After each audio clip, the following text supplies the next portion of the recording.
के बाद दोबारा इस्तेकबाल प्रोग्राम आप देख रहे हैं जी। सलाम जेके और सलाम जेके में जरा एक और बड़ी खबर से करते हैं शुरुआत। और बड़ी खबर इंतहाई अहम है क्योंकि नौ मुंतखबा चीफ सेक्रेटरी की सरबराही में आज शाम श्रीनगर के अंदर होगा एक बड़ा इजलास। चीफ सेक्रेटरी की सरबराही में आज सिविल सेक्रेटरीट में होगा अहम इजलास। डीडीसी चेयरपर्सन, जम्मू और कश्मीर के दोनों सूबाई कमिश्नर, डिप्टी कमिश्नर्स, एसएसपी समेत इंटेलिजेंस के बड़े अफसरों को मीटिंग के अंदर शामिल रहने के लिए हिदायत जारी कर दिए गए हैं। जम्मू कश्मीर के नौ मुंतखबा चीफ सेक्रेटरी की सरबराही में आज सिविल सेक्रेटरीट में एक आला सतही मीटिंग मुनक्किद होने जा रही है, जिसमें दोनों सूबों के सीनियर पुलिस अफसर, डिप्टी कमिश्नर और अवामी नुमाइंदों की शिरकत मुतवक्का है। जम्मू कश्मीर के चीफ सेक्रेटरी अरुण कुमार मनहास की सरबराही में आज सिविल सेक्रेटरीट में यह आला सतही मीटिंग मुनक्किद होने जा रही है।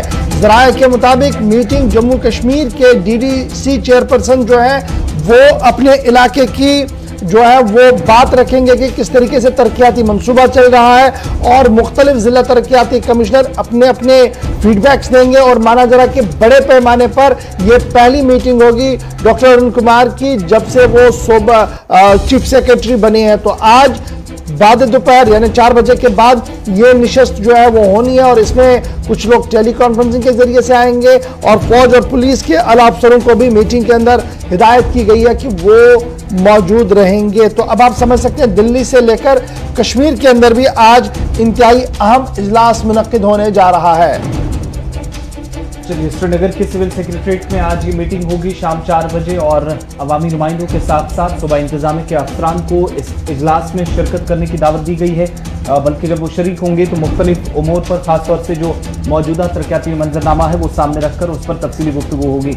बात श्रीनगर की हो रही तो एक और बड़ी खबर आपको बताएं, क्योंकि कोविड ने श्रीनगर के अंदर इस वक्त दहशत तो मचाई है, लेकिन दूसरी तरफ थोड़ी देर पहले आपको बताया कि बडगाम और उसके आसपास के इलाकों में तेंदुए ने दहशत मचाई है। वहीं श्रीनगर या जिले के मुख्तलिफ इलाकों के अंदर या वादी के बाकी हिस्सों में आप देखेंगे तो आवारा कुत्तों ने भी कई इलाकों के अंदर सैकड़ों लोगों को अब तक निशाना बनाकर दहशत मचा रखी है। 5 वर्षों में 3000 से ज्यादा जख्मी अफराद अस्पताल पहुंचे, और ये कौन से जख्मी अफराद हैं जिनको आवारा कुत्तों ने निशाना बनाया है।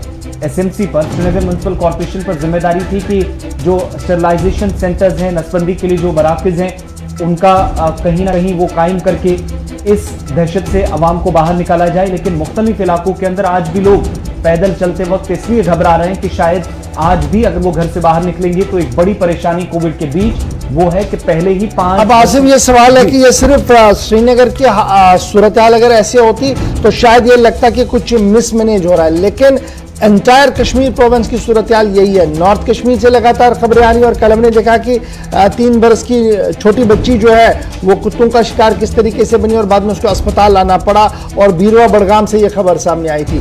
उसके साथ साथ नॉर्थ कश्मीर के बाद जब आप देखेंगे साउथ कश्मीर के मुख्तलिफ इलाकों के अंदर भी खबरें, चाहे कुलगाम की हो, चाहे डीएसपोरा की हो, वहां से भी इस तरीके की इतलात पिछले कई दिनों से मिल रही है। और श्रीनगर शहर का जो पॉश एरिया पहले गिन लीजिए आप, जिसे आप राजबाग कह रहे हैं, जवाहर नगर कह रहे हैं, वहां पर चलना फिरना इंतहाई मुश्किल हो रहा है, क्योंकि इतने खतरनाक अब हालात वहां बने हैं कि बड़ा तो बड़ा, छोटे भी चलने से कासिर है। फिर शहर श्रीनगर की ओर चलिए, शहर श्रीनगर का डलगेट का एरिया देखिए, इनर डलगेट का एरिया देखिए, वहां से जो इतलात और तस्वीरें सामने आई है वो दिखा नहीं सकते हैं। इतने झुंड बने हैं जी, और एक नहीं दर्जनों की तादाद में ये खतरनाक और आवारा कुत्ते जो है वो बैठे रहते हैं। जरूर कार्रवाई होती है प्रेस कॉलोनी के आसपास। ये प्रेस कॉलोनी के आसपास कार्रवाई क्यों होती है? ताकि फोटो क्लिक हो। कल अखबार में खबर आए कि म्युनिसिपल कॉर्पोरेशन जो है वो काम कर रहा है, लेकिन म्युनिसिपल कॉर्पोरेशन की कारकर्दगी तो सवाल में है ही, लेकिन ओवरऑल भी इंतजामिया को जो बड़ा मामला इस वक्त सामने आ रहा है, क्योंकि अब दर्जनों केस हर इलाके से, मुख्तलिफ डिस्ट्रिक्ट से सामने आ रहे हैं, जहां पर यह खबर आ रही है कि कुत्तों की हड़बंग है, और इस तरीके से आवारा कुत्तों ने छोटे बच्चों और बड़ों को काटना शुरू किया। और अस्पताल रिकॉर्ड यह साफ बता रहा है कि पिछले 1 साल के दौरान कितने केसेस वहां पर आए हैं, और जब आप उसको पिछले 2 सालों के साथ कंपेयर करेंगे तो आपको पता लगेगा कि इस साल थोड़ी सी बढ़ोतरी जरूर है, और अभी इब्तिदाई इश्क कह रहे हैं कि आने वाले दिनों में और ज्यादा इसमें खतरनाक रुख इख्तियार किया हो सकता है अगर इस पर काबू नहीं किया गया। इरफान फाजिल आपके साथ है। इरफान तफसीलात फराहम कीजिएगा। शहर के मुख्तलिफ इलाकों की परेशानी आज की नहीं है, बरसों पहले भी शिकायत मौसूल हो रही थी, लेकिन मौजूदा वक्त में इन सारी चीज़ों पर कंट्रोल करने के लिए जहां पर 5 बरसों के दौरान एक अस्पताल का डेटा ये बताता है कि 3000 से ज्यादा जख्मी अफराद जिनको कुत्तों ने शिकार बनाया अस्पताल पहुंचे, इन तमाम चीजों पर कंट्रोल के लिए इस वक्त हो क्या रहा है? देखिए आसिफ, अगर मैं बात करूं, सबसे पहले डॉग मिलियंस जो है ये एक बहुत बड़ा प्रॉब्लम है और इस सिचुएशन को हम कई सालों से देख रहे हैं। इस प्रॉब्लम को हम कई सालों से देख रहे हैं, खास तौर पर शहर की ही नहीं बात करें जी, कई सारी सिचुएशंस जो है वो सामने नजर आ रही है। और सबसे बड़ी बात यह है कि स्टरलाइजेशन सेंटर जो है वो खाली 20 कुत्तों के लिए है, यानी उसकी जो कैपेसिटी है वो बहुत कम है। पिछले 5 सालों से हम देख रहे हैं लगातार इस तरीके की जो खबर वो आ रही है और तकरीबन देखा जाए तो 30,000 से ज्यादा जो केसेस है वो इस वक्त SMHS अस्पताल में दर्ज है, जो जिसमें डॉग बाइट्स को लेकर बात की जा रही है। और SMC के हवाले से अगर देखा जाए, आए रोज जो है वो नई मीटिंग्स ले रहे हैं, जायजा ले रहे हैं कि हम स्टरलाइजेशन सेंटर्स को इंक्रीज करेंगे, मगर पिछले 5 सालों से हम देख रहे हैं इस तरह की कोई भी सिचुएशन ग्राउंड पर दिखाई नहीं दे रही। और सबसे बड़ी बात जो इनकी प्लानिंग है, खासतौर पर अगर देखा जाए गार्बेज को लेकर, गार्बेज बिन्स जो है या रोड्स को लेकर या बाइलेन्स को लेकर, जितनी भी सारी है सिचुएशन है, वहां पर कोई प्लानिंग नहीं है, हर कोई चीज रिस्की वहां पर हो गई है। सुबह शाम के हवाले से अगर देखा जाए, लोगों को चरने फिरने में काफी ज्यादा दुश्वारियों का सामना करना पड़ता है। रिसेंटली आप देखिए कि 8 साल बच्चा पुलवामा का जो है उसको डॉग ने काटा और उसके बाद वो बेचारा उसकी मौत हो गई।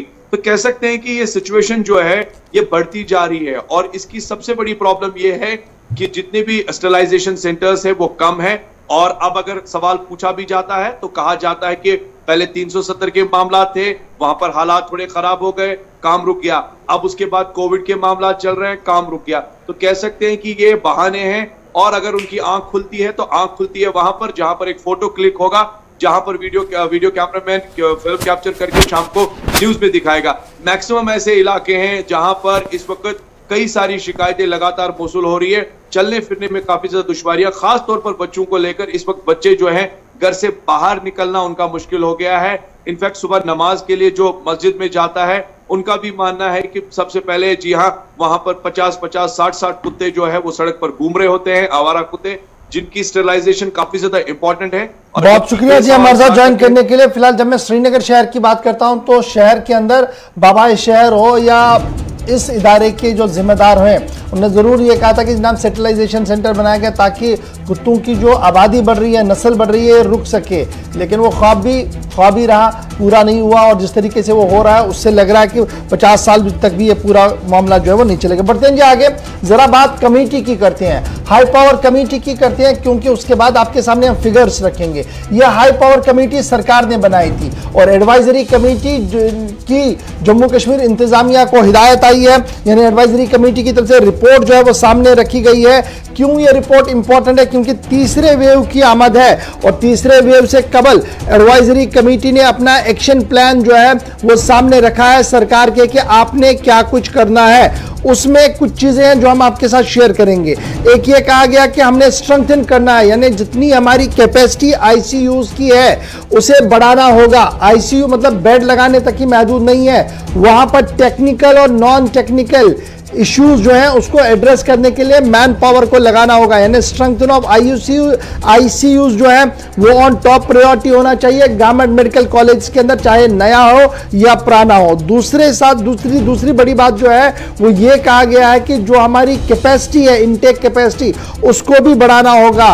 टाइमलाइन फिक्स करनी होगी कि हेल्थ इंफ्रास्ट्रक्चर हमने क्रिएट करना, तो ये टाइमलाइन फिक्स होनी चाहिए। जैसे डीआरडीओ ने टाइमलाइन पूरे मुल्क के अंदर फिक्स की कि हम जी इतने हॉस्पिटल्स का बनाएंगे, ये टेम्परेरी होगा लेकिन बनाएंगे, वो उस टाइमलाइन के तहत काम करें और उसी टाइमलाइन का फ्रेम बनाना होगा जम्मू कश्मीर के अंदर ही, ताकि इंफ्रास्ट्रक्चर डेवलप हो तीसरी वेव से पहले, जब माना जरा कि बहुत तबाही हो सकती है। इसके साथ साथ जो डिस्ट्रिक्ट अस्पताल है, जैसे जम्मू की पहले हम बात करें तो जम्मू डिवीजन के अंदर हमारे पास डिस्ट्रिक्ट अस्पताल उधमपुर, सांबा, किश्तवाड़, इनको कहा गया कि यहां पर स्ट्रेंथन किया जाए हाई फ्लो ऑक्सीजन, उस तरीके से जिस तरीके से कश्मीर के कुछ अस्पतालों के अंदर किया गया। तो ये तकाबला जो है यहां पर दिया गया। उसके साथ डिस्ट्रिक्ट अस्पताल कुलगाम, बड़गाम और गांधरबल को स्ट्रेंथन करने की जरूरत है। अब ये स्ट्रेंथन की जब बात आ रही है तो बेसिक इंफ्रास्ट्रक्चर को बढ़ाने की यहां पर सीधी सीधी बात कही गई है तीनों अस्पतालों के अंदर, चाहे वो कुलगाम हो, बड़गाम हो या गांधरबल हो। रिपोर्ट के अंदर यह साफ कहा गया है कि जो बुनियादी दवाइयां हैं, रेमडेसिविर हो या दीगर दवाइयां हो, उनको जैसे सेकंड वेव में हमने देखा कि कहीं कहीं पर किल्लतें मिली है, तीसरी वेव में यह ना हो और आज खुद सरकार इसका बंदोबस्त कर रखे। इस हवाले से भी प्रीमेच्योर कदम जो है वो उठाने की जरूरत है और हर तरह का ड्रग जो इसमें इन्वॉल्व होता है, जिसका इस्तेमाल होता है, जो बाजारों में फिर ऊंचे दाम पर बिकता है, वो अवेलेबल होना चाहिए। एडवाइजरी कमेटी की रिपोर्ट के अंदर लिखा गया है। और चौथी बड़ी बात जो है एडवांस लाइफ सपोर्ट ALS, जिसका ख्वाब बहुत पहले जम्मू कश्मीर के अंदर देखा गया था, शायद वो अभी तक भी शर्मंदे ताबीर नहीं हुआ। ये कह रहे हैं कि कम से कम ALS जो हो, एक एम्बुलेंस होनी चाहिए 50,000 आबादी के हवाले से। ये एम्बुलेंस अगर एक भी हो तब भी बेहतर है, लेकिन अगर ज्यादा हो तो वो सबसे ज्यादा अच्छा है। फिर ट्रांसपोर्ट वेंटिलेटर्स, यानी अब आपके पास वेंटिलेटर है वो अस्पताल के अंदर, लेकिन पेशेंट को शिफ्ट करना है तो गाड़ी के अंदर वेंटिलेटर की फैसिलिटी हो, तो उस तरीके से बात कही गई है कि मोबाइल वेंटिलेटर्स हमारे पास होने चाहिए। ट्रेन एनेस्थीसिया होना चाहिए, यानी जब ऑपरेट करना है तो उसके लिए आपके पास प्रॉपर आदमी डॉक्टर साहब होते हैं जो वो दवाई देते हैं, बेहोशी की दवाई देते हैं, उसके लिए ट्रेन एनेस्थीसिया होना चाहिए। ऑपरेशन थिएटर टेक्निक्स जो हमारी है और टेक्नीशियंस है, इनको अपग्रेड करने की जरूरत है एंटायर जम्मू कश्मीर में। और पीडियाट्रिक जो सिस्टम है, यानी अब बच्चों पर सबकी नजर है, इसलिए पीडियाट्रिक का जो मामला है, बच्चों वाला जो मामला जम्मू के अंदर है या कश्मीर के अंदर है, इसको बड़े पैमाने पर और जंगी बुनियादों पर बेहतर करने की जरूरत है। और बेसिक लाइफ सपोर्ट एम्बुलेंस वो भी होनी चाहिए। ALS मैंने पहले बताया और BLS के हवाले से भी उन्होंने साफ कर दिया। तो इस तरीके से बच्चों के लिए इंतहाई निगहदाश्त वाले वार्ड और बच्चों और माओं के लिए किस तरीके से बेहतर एहतियाती तदाबीर हो, वो सारी इस रिपोर्ट के अंदर जो है वो कही गई है। जो एडवांस कमेटी की रिपोर्ट, सरकार के एडवाइजरी कमेटी की रिपोर्ट सरकार के सामने रखी गई है। तो ये तो बात थी जनाब रिपोर्ट की। अब जरा बताते हैं आंकड़े आपको जल्दी से। बिल्कुल, ये रिपोर्ट्स उस वक्त सामने आ रही हैं, कमेटियां इसलिए हिदायत दे रही हैं सरकार को क्योंकि हालात मुकम्मल तौर पर अभी सही नहीं हुए हैं। आज जरूर मुल्क के अंदर अच्छी खबर है कि केसेस पिछले साल का आपको याद होगा कि 16 दिसंबर 2020 को सबसे ज्यादा 97,000 केसेस आए थे। वो रिकॉर्ड इस बार जरूर टूटा, लेकिन केसेस आज के दौर में आप देखेंगे तो कोरोना के हवाले से सबसे पहले आपको बताएंगे कि मुल्क की सतह पर इस वक्त सिचुएशन क्या है।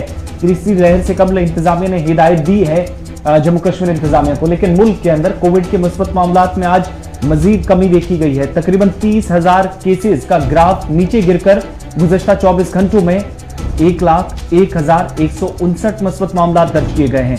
वायरस से मजीद 2,444 मरीज इंतकाल कर गए हैं और कोविड के मुस्बत मामलात जहां पर कम हुए हैं, अच्छी खबर यह है कि सेहतियाबी की शरह भी थोड़ी सी ऊपर गई है, जिसमें एक बार फिर 1,01,159 मुस्बत मामले सामने आए हैं। 2,444 मरीजों की मौत हुई है। कल यही 2,700 या 2,800 के करीब थी और पिछले 48 घंटों की जो सूरत हाल रही है उसमें बेहतरी आई है। लेकिन इन्हीं 24 घंटों के दौरान 1,01,000 तक केसेस और 1,73,800 से ज्यादा मरीज शिफायाब हुए, जो सेहतियाबी की शराब तक बेहतर हुई है। अच्छी खबर यह है 13.9 लोगों को वैक्सीन अब तक मुल्क के अंदर दी जा चुकी है जिनने मुकम्मल तौर पर पहला डोज लिया है, लेकिन 3 से 4% तक ऐसे लोग हैं जिनने सेकंड डोज अभी तक लिया है। ये सरकारी आदादोशुमार है जो ministry of health and family welfare की वेबसाइट पर भी आपको मिल जाएंगे। ये एक तरफ की बात है, लेकिन जम्मू कश्मीर के अंदर ताज़ा केसेस ने एक बार फिर जरूर थोड़ी सी राहत की सांस लेने के लिए मौका तो जरूर जम्मू कश्मीर के अंदर लोगों को दिया है, लेकिन मजमूई तादाद 3 लाख से तजावुज कर गई है जम्मू कश्मीर के अंदर। कोविड-19 के केसेस 1.5 साल में इसमें अब तक जो केसेस आए हैं वो 3 लाख से पार हो चुके हैं।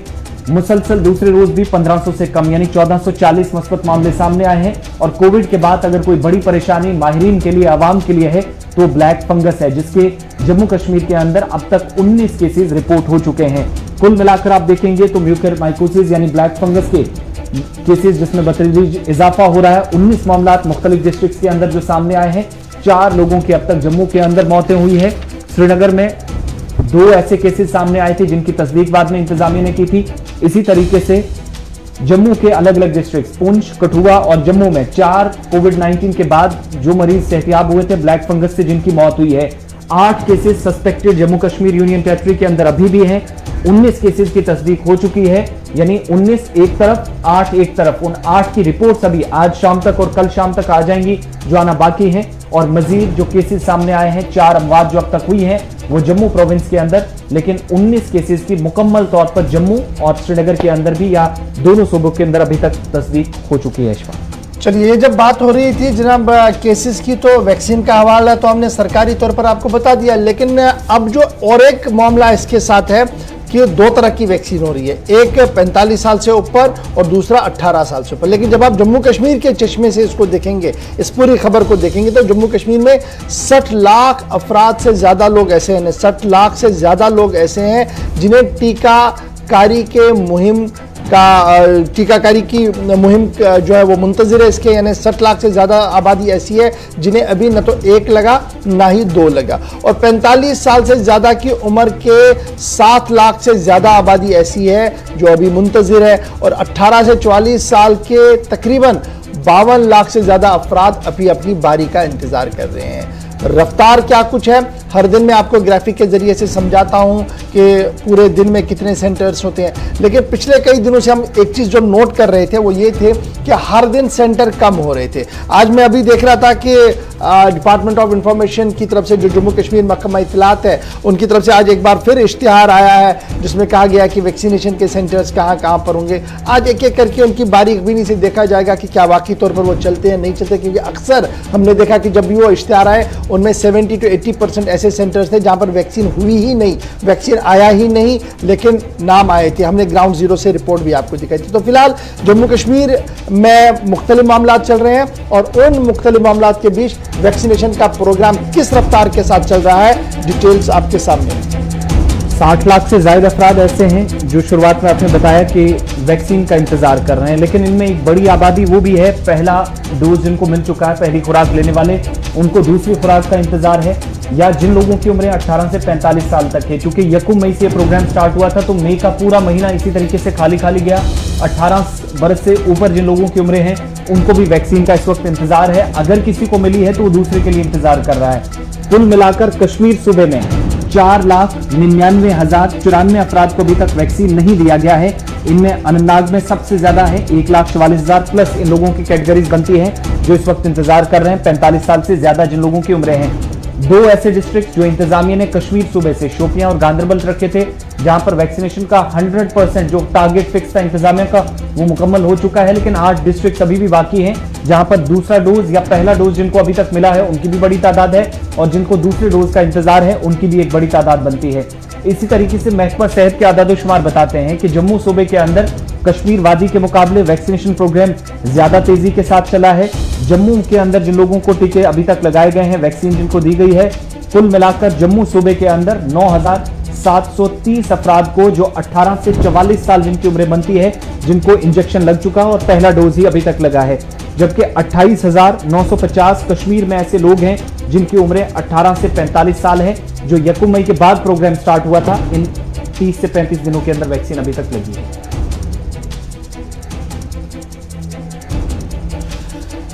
चलिए, एदाद-ओ-शुमार तो आपको बता रहे हैं और आज हमारी नज़र भी रहेगी इस पर कि किस तरीके से होगा, लेकिन जब हम सरकार के एदाद-ओ-शुमार को देखते हैं, शोपियां और गांदरबल में पहले ही 45 साल से ज़्यादा उम्र के लोगों की टीकाकारी 100% मुकम्मल हो चुकी है।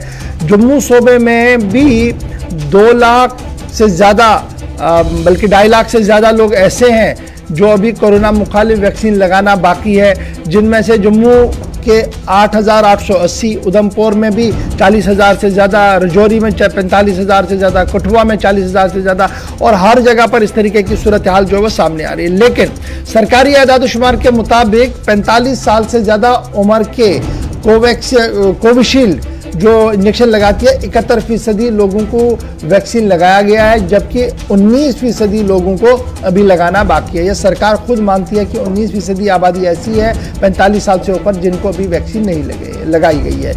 मुख्तलिफ ज़ुमरे के तहत आने वाले लोगों के लिए 1 लाख कोविशील्ड लगाया जाएगा। इस हवाले से बंदोबस्त जो वो किया जा रहा है और आने वाले दिनों में इस रफ्तार को बढ़ाया जाएगा। दोनों खबरें हमने आपके सामने रखी, अदाद-ओ-शुमार आपके सामने रखी, सरकार जो कुछ कह रही है वो भी है। लेकिन हर दिन आप हमारे साथ जुड़ेंगे 5 बजे, क्योंकि उसमें हम आपको खुसूसन ग्राफिक के जरिए से समझाते थे कि हर दिन कितने टीके लगे शहर श्रीनगर डिस्ट्रिक्ट वाइज, जो हम आपके सामने डिटेल्स बताते हैं। अब बढ़ते हैं जी आगे जल्दी से, क्योंकि उसके बाद हमने आपकी फोन कॉल्स को भी शुरू कर देना। तो बात जरा पीपल्स डेमोक्रेटिक पार्टी के यूथ लीडर और यूथ प्रेसिडेंट वहीदुर रहमान पर्रा की बताएं, क्योंकि पर्रा इन दिनों काफी ज्यादा सुर्खियों के अंदर है और हर दिन कोई ना कोई नई बात उनके केस के हवाले से सामने आ रही है। इस बार जो खबर सामने आई है वो ये है कि पीडीपी के यूथ लीडर का बराह रास्त पाकिस्तान से लेकर महबूबा मुफ्ती तक जो सफर था वो कैसा रहा है, वो सारा एक रिकॉर्ड के जरिए से पेश किया गया है चार्जशीट के अंदर। पाकिस्तान से लेकर महबूबा मुफ्ती तक का सफर,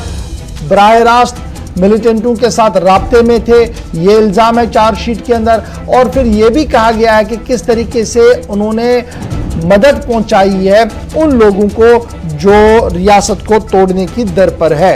वहीदुर रहमान पर्रा बराह रास्त मिलिटेंसी के साथ रहा है और मिलिटेंसी को परवान चढ़ाने में उनकी बड़ी भूमिका रही है, उनका बड़ा रोल रहा है। 19 पेज चार्जशीट के अंदर बहुत बार इस बात का जिक्र जो है वो किया गया है। 2-3 चीजें मैं आपके साथ शेयर करूंगा जी, जो खबर रसा इदारों की तरफ से सामने रखा गया है। पीडीपी लीडर वहीदुर रहमान पर्रा के बारे में जो सबसे पहली बात बताई गई है कि पाकिस्तानी बेस्ड टेरर ऑर्गेनाइजेशन जो है 13 साल के दौरान जो उनका सफर रहा है, सहाफत से लेकर सियासत तक 13 साल का सफर, उसमें लगातार वो मिलिटेंसी को परवान चढ़ाने में कोशिशें करते रहे।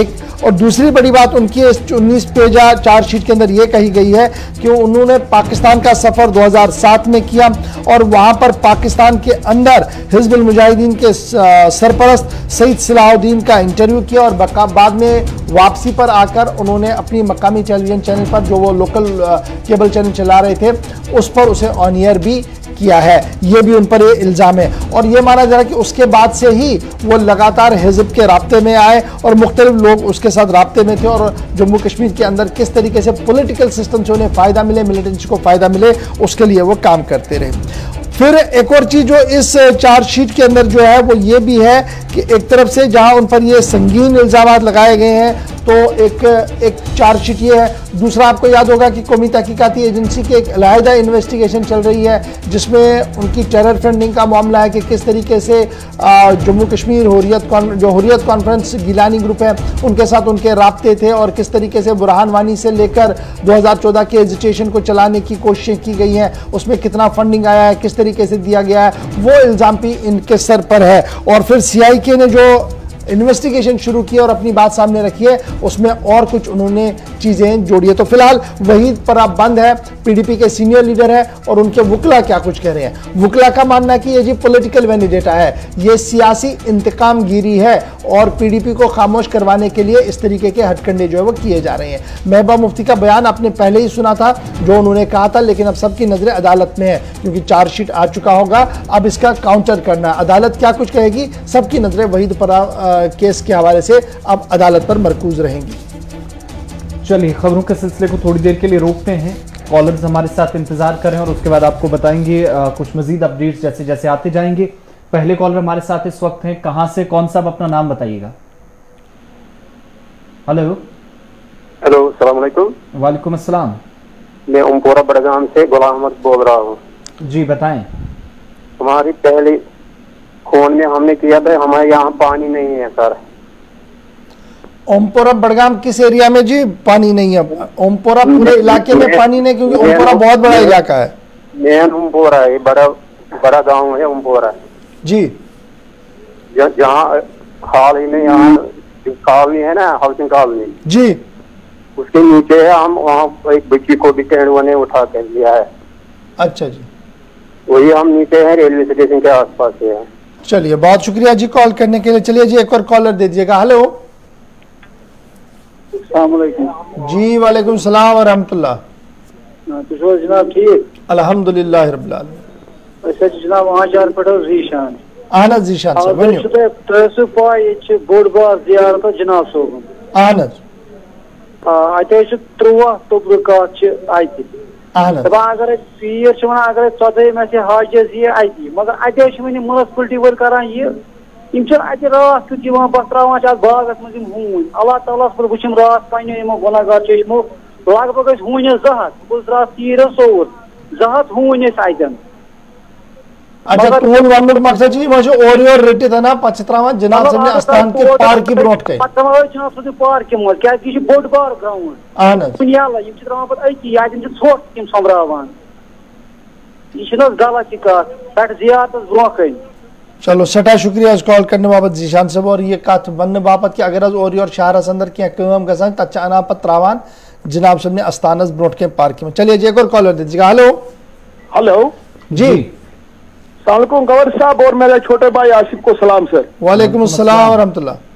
सर मेरी एक ही रिक्वेस्ट है, जैसे कि हमारे आज ऑनरेबल चीफ सेक्रेटरी साहब पहली मीटिंग ले रहे हैं जी मेहता साहब, हमारी आवाज उस तक जरा मेहरबानी करके पहुंचाइए ये गार्बेज के हवाले से जी। हमारा बहुत पुराना मसला है गार्बेज का। हमारे मेहता साहब डीसी बारामूला भी रह चुके हैं, खुदा का वास्ता है उसको कि वो ये जो हमारा ये मसला है गार्बेज का दिन ब दिन ये एक बार हमें हल करके दे दो मेहरबानी करके। सोपोर को अगर कुछ आप देना चाहते हो, इमीडिएट अगर मेहता साहब कुछ देना चाहता है तो ये गार्बेज का मसला अगर हमें हल हो जाएगा। बहुत शुक्रिया कॉल करने के लिए। एक और कॉलर दीजिएगा। हेलो अस्सलाम वालेकुम वरहमतुल्लाह। वालेकुम सलाम व रहमतुल्लाह। अल्हम्दुलिल्लाह जी। अल्लाह ताला ने सलाम अर्ज ये 3.5 गए आब टोटल के 3.5 3.5 रतम तुहद वसात सत 7 लीटर आब आमुत। अच्छा जी हेकू तुम एक्जनस वन ये मतलब वन तमाम टोटली अल्लाह ताला नूर बाग गोसिया कॉलोनी और सड़क की चारों तरफ खसाद रात करान RNB के एक्जनस से कहा तो दपान यह गया 25 लट सेंक्शन अलवाद आप चीज असर आए बुझ मगर तुम गए क्या ठेकेदार मून ठेकेदार मून दोपन चूंकि अत लगा थोड़ा ज्यादा रकम अगर रकम लगा यह क्या अगर जमा गए नकल पे वापन बाईपास पे अगर कुछ मामल गम टोटल बिल्कुल जन पड़ी बसन ये हालात बड़ जबरदस्त और टोटल निजाम के खुदा बड़ा अफसोस है। सड़ा शुक्रिया कॉल करना। बड़ा अफसोस है कि त्रेश बड़ा अहम मामला और मैं उस उम्मीद की शायद तुम मामला हल गोमुत लेकिन जरूर नवाज डिप्टी कमिश्नर बारामूला सिंध नोट से अंदर ये कि नूरबाग कॉलोनी सोपरस अंदर अत पत्म 3 रेतों पे सठे आबच प्रॉब्लम और वह यम साथ टैंकर सह मन मर्जी और 7 लीटर आब हे 3 रेतन पूछित क्या शायद सैनिस महकमस अमुक एहसास वन इंशाल्लाह करो आज ये कोशिश की गई डिप्टी कमिश्नर साहब ने नोट से अंदर ये मामला। नेक्स्ट कॉलर अपना नाम बताएं कहां से। हेलो जी अस्सलाम वालेकुम। वालेकुम सलाम व रहमतुल्लाह। गवर साहब इशफाक साहब अस्सलाम वालेकुम। वालेकुम सलाम वालेकुम सलाम। अहम खबर 2-3 यम बोज तो पूरा ध्यान सान लगे इस वैसे बोजान अख जुनैद अली ये श्रीनगर शहरस मज मचोमुत लैंड माफिया यम मतिमत महल कमेटी सूरत मज बनाम कमेटी ये सरकारी जमीन यल या खाली जमीन यल अत कब्जे अकिस बेस कनान। दम चीज गई 3 चीज गए गवर्नर राजस में तरक्की कर या हून ज्यादा नत पुलिस ज्यादा नत रात दोहस तम सायरन बजान गाड़ियन वार बोजान।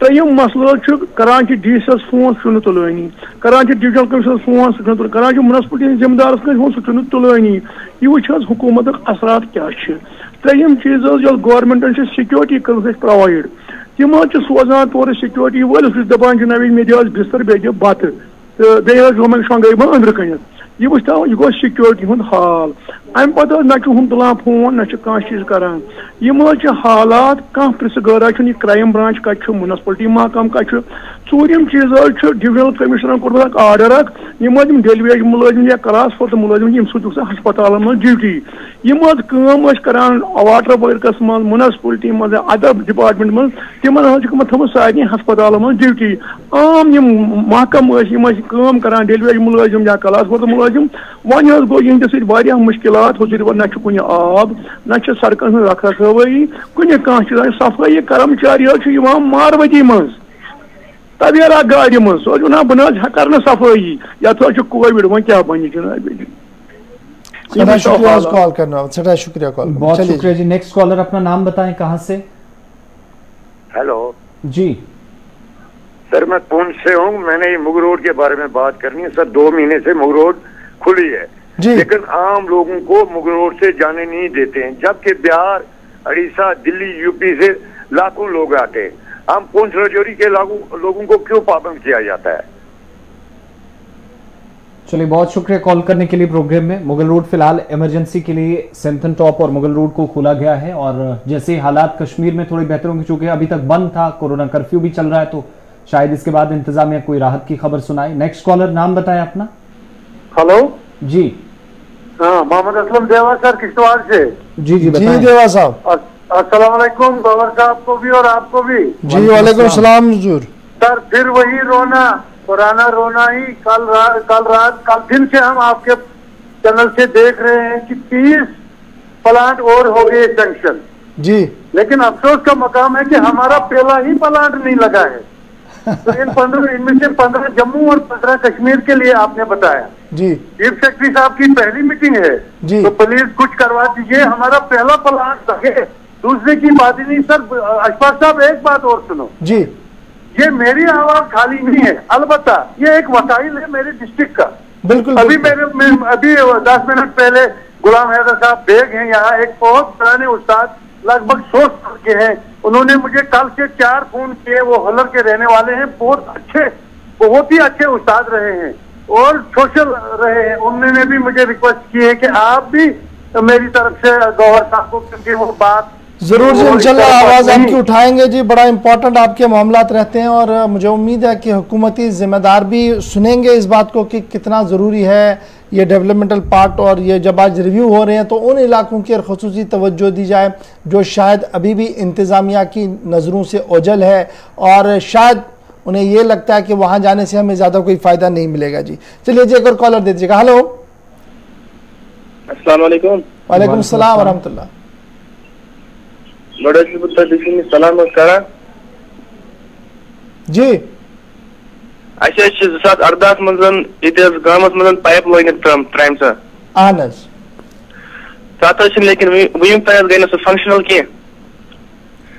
यह कुछ डिस्ट्रिक्ट जिले डिस्ट्रिक्ट बारामूला डिस्ट्रिक्ट नोपुरा जागीर इलाक 2018 मज पाइप त्रान लेकिन वो तम फंक्शनल की आव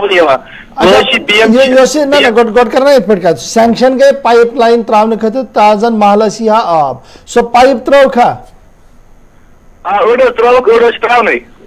कत पे कोत ताम त्रो श्राकवा तो नोपुरा हायर सेकेंडरी ताई। अच्छा तथा आब न तथ पाइप पर 2018 मज त्राम आज PMGSY तहत रोड त्रान अगर तथ पे मैगडम त्रो चीज बदल दरअसल हुकूमत ताम वातान कि 2018 अंदर त्राव तुम पाइप अमे गर्ज कि अकिस इलाकस वात आब मंदस त्राव तम पाइप पोस कोड़मुत सजी कथा लेकिन 2018 पे न सो पाइप जुड़म न आब आमुत यह असली मसले। चलो सटा शुक्रिया कॉल करने बाबत जी। ये है प्लानिंग का हिस्सा महकमा PHE का कि आपने जहां पानी लाना था हेड एंड से टेल एंड तक लेना था, बीच में तो आपने पाइपें डाल दी, न हेड को जोड़ा न टेल में पानी आया और अब PMGSY सड़क बना रहा है वो फिल कर देगा, फिर आप जाएंगे फिर तोड़फोड़ होगी। और ये प्लानिंग का हिस्सा अगर आज ठीक नहीं हुआ तो शायद आने वाले दिनों में भी ये कभी ठीक नहीं होगा। और मुझे उम्मीद है कि आज चीफ सेक्रेटरी साहब जब ये मीटिंग लेंगे तो इस चीज़ का थोड़ा सा ख्याल रखें और पूछें उनसे कि आखिर ये मामले क्यों हो रहे हैं और कैसी प्लानिंग चल रही है। एक और कॉलर दे दीजिएगा। हेलो हाँ, अस्सलाम वालेकुम। जी वालेकुम अस्सलाम वरहमतुल्लाह। हाँ सर ये छानपोरा खान कॉलोनी पे अच्छा अर्ज महकमे ट्रांसपोर्ट गई रिटायरमेंट गई 3 वरी न कुछ ग्रेजुएट न कुछ लीव शेरी क्या वना मतलब लीव शेर ना वनान क्या महकम दिना न दिना कम दो दिन क्या कथा बता न तिमन से चलान। चलिए कॉल ड्रॉप हो गया, लेकिन फिर भी जेन्युइन इशू है जहां मरकजी हुकूमत लगातार ये कह रही है कि जितने भी इदारा जात है चाहे पब्लिक सेक्टर अंडरटेकिंग्स हो या गवर्नमेंट अंडरटेकिंग्स हो, जब एम्प्लॉय रिटायर हुआ तो उसका जो ड्यू शेयर है उसको विदिन 90 डेज मिलना चाहिए था। लगातार हम ये दिल्ली के अंदर पढ़ते हैं सुनते हैं, लेकिन जब इसकी ट्रांसफॉर्मेशन की बारी आती है, जब इसको इम्प्लीमेंटेशन की बारी आती है और जम्मू कश्मीर के जाविये से देखते हैं तो हमारा CAG महकमा या अकाउंट जनरल का जो महकमा है वो किस तरीके से काम कर रहा है। गुज़श्ता दिनों भी हमने बात की थी और अब ये एक और मिसाल आज श्रीनगर रोड ट्रांसपोर्ट कॉरपोरेशन की आई है कि जनाब पैसा अभी तक भी नहीं मिला और ना ही कोई वादा किया जा रहा है कि कब अपना पैसा दिया जाएगा जो ड्यू है एक एम्प्लॉय का, रिटायरी का। चलिए जी आगे बढ़ते हैं जी, एक और कॉलर दीजिएगा। हेलो हेलो जी हेलो जी हेलो हाँ जी अस्सलाम वालेकुम। जी वालेकुम सलाम व रहमतुल्लाह। हाँ सर मैं मुदस्सिर बोल रहा हूँ हमदानिया कॉलोनी बिमना से। जी मुदस्सिर साहब बताएं। सर मैं सेक्टर 11 में रहता हूँ। यहाँ पे इस गली में बैक साइड पे गवर्नमेंट की जमीन है घास चारा। सर यहाँ का जो माफिया है वो इसको दलल्ले से बेच रहा है, ना कोई पूछने वाला है ना कोई सुनने वाला है। हमारी गली में फ्रंट में ड्रेनेज सिस्टम सारा बेकार हो गया है, ना वहाँ कोई पूछता है, ना ड्रेन है ना सड़क है। प्लीज आप ये हायर अथॉरिटीज को कन्वे कीजिए ये मैसेज। एक तो ये गवर्नमेंट जमीन को बेच रहे हैं यहाँ पे, और प्लीज हमारा ड्रेनेज का सिस्टम जो है वो बहाल हो जाए। चलिए जी बहुत शुक्रिया जी। चलिए जी लास्ट कॉल दे दीजिएगा जल्दी से। हेलो अस्सलाम वालेकुम गवर्नर साहब। वालेकुम सलाम व रहमतुल्लाह। जनाब सोन अर्ज इस पे गामस रोजान शांगस हाल जो तो शांगस छबल जनाब ये सफेदा फ्रेस तंग आम गामस मज तहसीलदार ये अगर कटयत कर डायरेक्ट रोड किन खत्म मगर गामस मज अचान कह आई मुश्किल तिज आज कोविड-19 चलान तिज गई प्रॉब्लम जल्दी दह खो दह ग अलर्ट जारी तिज फार्म अंदर जान बिल्कुल रूसी फ्रसन मामलो अत अदालत तबाज़ाब्त हुक्मनाम कि यह गो चटनी वो कुन सात लगे अत पे पत रुको यह बे तुज कत सही वनकस एहतियात बरतन जरूरत और अगर यह कुन जाए तमिस गो मालिकस पाने कर एहतियात क्या सुती याद ज़्यादा अंदर, लेकिन तम पे वुचान कि लगातार चीज चलान। सड़ा शुक्रिया तुम सारे कॉल करने बाबत और उम्मीद सान कि हुकूमत जिम्मेदार तिम बोजान और तिम कर कह न कह कार्रवाई युत जन यमन लुकन राहत मिले। दरअसल यह प्रोग्राम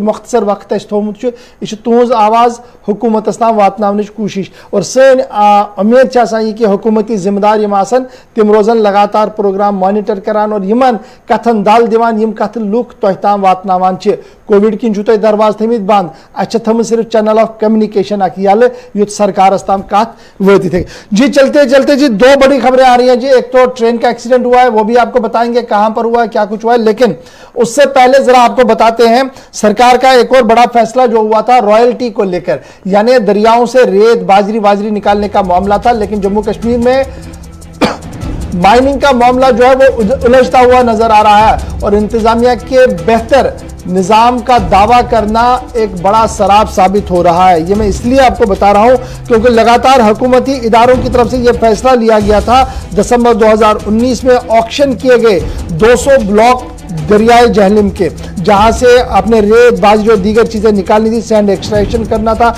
ये जम्मू कश्मीर के बाहर के लोगों को यह सारा कॉन्ट्रैक्ट मिला, अच्छी बात है, लेट इट बी। लेकिन उसके बाद हुआ क्या, मामला ये हुआ कि इनकी फॉरेस्ट क्लियरेंस जो थी 185 केसेस में से सिर्फ 15 ब्लॉक ऐसे हैं जिनकी क्लियरेंस मिली है, बाकी किसी को भी क्लियरेंस 200 ब्लॉक्स में से सिर्फ 15 ब्लॉक्स को मिली क्लियरेंस। 185 ऐसे ब्लॉक्स हैं जहां पर क्लियरेंस नहीं मिली। अब जब ये क्लियरेंस नहीं मिली तो पिछले 2 साल से मामला कैसे चल रहा है तमीर तरक्की का, क्योंकि तमीर तरक्की रुकती नहीं है, न तो सरकारी सतह पर ना ही प्राइवेट सेक्टर पर। जो चीज आपको 300 रुपये में थी वो 3000 तक आ गई, जो 700 में थी वो उसी तरीके से बढ़ती गई और ये कालाबाजारी का सिलसिला जो है वो शुरू हुआ। इस पर इंतजामिया ने क्या किया? इंतजामिया का जहां उनको ये मानना था कि उनकी गफलत है, उनका लातुलैल है जिसकी वजह से अवाम परेशान है, इस तिजारत के साथ लोग वाबस्ता है जो तकरीबन 10 लाख से ज्यादा आबादी इसके साथ वाबस्ता है, वो बुरी तरह से मुतासिर हो। उन्हें रिलीफ देने के बजाय सरकार ने शिकंजा कसा कि हम जी इलीगल माइनिंग होने नहीं देंगे, और ये कभी गाड़ियों को बंद किया, कभी छापामारी हुई, कभी जुर्माना वसूल किया गया। ये कानून का एक पहलू था, लेकिन इस कानून का पहलू क्यों इंप्लीमेंट नहीं होता है, कि क्लियरेंस क्यों नहीं हुई, नंबर 1, और आवाम को परेशानियां क्यों हो रही है। इस वक्त की जो बड़ी खबर है वो ये है कि अब जब ये ऑक्शन हो गया है तो फॉरेस्ट क्लियरेंस देने में क्या प्रॉब्लम है, क्यों जम्मू कश्मीर की आवाम को सताया जा रहा है, डेवलपमेंट वर्क्स रुक रहे हैं, डेवलपमेंट वर्क्स के साथ रुकने के साथ जो प्रॉपर्टी वर्क हमारा होता है जम्मू कश्मीर के अंदर, जो मकानात बनाते हैं लोग, उनके काम भी बुरी तरह से मुतासिर हो रहे हैं। अब इससे एक और बड़ी परेशानी ये है, जो सरकारी टेंडर दिए गए थे जिसमें रेत की एक मुकर्रर रेट है, बाजरी का एक रेट लगाया गया था, जब आप ओपन मार्केट में जाते हैं आपको उस रेट का कहीं मिलता नहीं है, जिसकी वजह से तरक्याती मंजरनामा भी सुस्त रफ्तारी के साथ चल रहा है और हम अक्सर देख रहे हैं कि प्रोजेक्ट मुकम्मल नहीं हो रहे हैं 2 साल में। यह बड़ी परेशानी है। इस पर सियासत हमने काफी देखी थी और सियासत करने वाले लोग शायद बाद में यह भूल गए कि एक बड़ा मामला था जिसको उन्होंने हाथ में लिया था, लेकिन अब यह मामला फाका कशी की ओर आ रहा है। जो लोग इसके साथ जुड़े हुए थे, तकरीबन 10 लाख लोग माना जा रहा है कि कंस्ट्रक्शन के बिजनेस के साथ जुड़े हुए हैं, बराह रास्त बिलवास्ता वो फाका कशी का शिकार हुए हैं। एक तरफ से सरकार ने शबखून मारा रातों रात टेंडरिंग करके, दूसरा रही सही कसर पुलिस इंतजामिया पूरा कर रही है, और तीसरा बड़ा मामला जो है कि अब बैंक वालों ने भी अपने तरीके से कार्रवाई शुरू कर दी है और जो जम्मू कश्मीर के लोग इसके साथ वाबस्ता थे वो बुरी तरह से मुतासिर हो रहे हैं। इंतजामिया से लगातार उन्होंने अपील बार बार की कि इसकी ओर दोबारा रिलुक किया जाए, देखा जाए, बीच का रास्ता लिया जाए ताकि बेरोजगारों को रोजगार भी मिल सके और तरक्याती काम भी हो सके, लेकिन मजाल है कि फाइल आगे बढ़ पाए। चलिए जी, चलते चलते जरा आखिर पर आपको बताते चलते हैं कि क्या कुछ हो रहा है, क्योंकि बड़ी खबर जो इस वक्त सामने आ रही है वो एक और सड़क हादसे की है।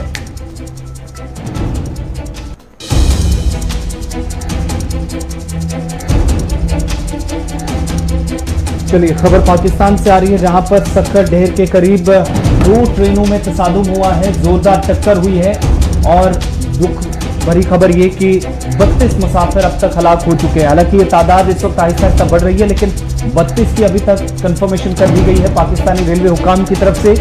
सक्खर में जहां पर यह हादसा पेश आया है 100 के करीब मुसाफिर जख्मी हुए हैं, और एक तरफ जहां पर 2 ट्रेनें आपस में टकराई हैं तो दूसरी तरफ खबर ये कि इसी इलाके के अंदर कई रेल के डिब्बे, 1 दर्जन के करीब, ज़राए के हवाले से खबर मिल रही है कि 1 दर्जन के करीब रेल के डिब्बे जो कि पटरी से उतरे और इस वजह से भी बड़ी तादाद में मुसाफिर जख्मी हुए हैं। पाकिस्तान के सक्खर से खबर आ रही है 2 ट्रेनें उस वक्त आपस में टकरा गई हैं, जो अभी तक की तफसीलात मौसूल हो रही हैं। पाकिस्तान रेलवे हुकाम की तरफ से जो जानकारी दी गई है उसके मुताबिक कि मरने वालों की तादाद इससे भी कहीं ज्यादा हो सकती है। एक ट्रेन जो कि पंजाब से कराची जा रही थी, सर सैयद एक्सप्रेस, और दूसरी ट्रेन जो कि कराची से सरगोदा जा रही थी, और ये दोनों ट्रेनें आपस में टकराई हैं और रेलवे हुकाम की तरफ से इसमें इंक्वायरी के लिए भी अब हुक्म दे दिया गया है कि इंक्वायरी की जाए कि आखिर एक वक्त पर 2 ट्रेनों के रूट एक साथ कैसे मिल सकते हैं। फौरी तौर पर तहकीकात का मुतालबा जो किया जा रहा था वो रेलवे हुकाम की तरफ से इस वक्त पूरा किया गया है। 32 मुसाफिरों की जान चली गई है सुबह सुबह इस ट्रेन हादसे में, 100 से ज्यादा जख्मी अभी तक जो इब्तिदाई रिपोर्ट सामने आ रही है पाकिस्तान से। चलिए जी, इस खबर के साथ ही प्रोग्राम का वक्त भी यहाँ पर इख्तिताम पजीर हुआ चाहता है, इस उम्मीद के साथ कि कल सुबह 8:35 पर आपसे करेंगे फिर मुलाकात। प्रोग्राम रहेगा सलाम जेके, लेकिन गुलिस्तान न्यूज़ पर खबरों, तज्ज़ियों और तबसरों का सिलसिला लगातार जारी रहेगा। अब बने रहिएगा हमारे साथ। अल्लाह हाफ़िज़।